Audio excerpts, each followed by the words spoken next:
కేరళకు చెందిన వ్యక్తి భార్యను దారుణంగా హత్య చేసి అనంతరం ఫేస్బుక్లో తన నేరాన్ని అంగీకరించి పోలీసులకు లొంగిపోయాడు.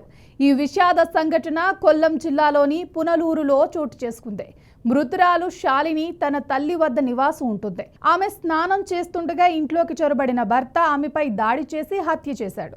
ఇక విషయంలోకి వెళ్తే కేరళలోని కొల్లంలో ఒక వ్యక్తి తన భార్యను నరికి చంపిన దారుణ సంఘటన వెలుగులోకి వచ్చింది. ఈ సంఘటన సెప్టెంబర్ 22న పునలూరు సమీపంలో కూతనాడిలో జరిగింది. షైలిన్ ఐజాక్ వైవాహిక సమస్యలను ఎదుర్కొంటున్నారు. ఎఫ్ఐఆర్ ప్రకారం ఉదయం 6:30 గంటల ప్రాంతంలో షైలిన్ స్నానం చేయడానికి వంటగది వెనుక ఉన్న పైప్ లైన్ దగ్గరకు వెళ్ళినప్పుడు ఐజాక్ ఆమెపై కత్తితో దాడి చేశాడు. దీంతో శాలిని మెడ, ఛాతీ, వీపుపై తీవ్ర గాయాలయ్యాయి. ఆ తర్వాత ఆమె విలవిల్లాడి మరణించింది. ఐజాక్, శాలిని దంపతులకు 2 పిల్లలు ఉన్నారు. దాడి జరిగిన సమయంలో ఒకరు సంఘటన స్థలంలోనే ఉన్నారు.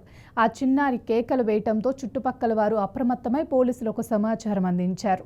పోలీసులు సంఘటనా స్థలానికి చేరుకుని శాలిని మరణించినట్లు నిర్ధారించారు. అనంతరం ఐజాక్ అక్కడికి నుంచి పారిపోయి ఫేస్బుక్లో ప్రత్యక్ష ప్రసారం ద్వారా తన నేరాన్ని అంగీకరించాడు. എന്നിട്ട് വളരെ ധിക്കാരപരമായിട്ട് അടുത്ത വണ്ടി എവിടുന്നോ ജോലി അതുപോലെ വേറെ ജോലിക്ക് പോകേണ്ട ആവശ്യമില്ല. എന്നാൽ അവൾ അധ്വാനിച്ച് കൊടുക്കുന്നുണ്ട്. മദ്യപാനിയല്ല, ജോലിയില്ല, ജോലി കാര്യങ്ങളില്ല.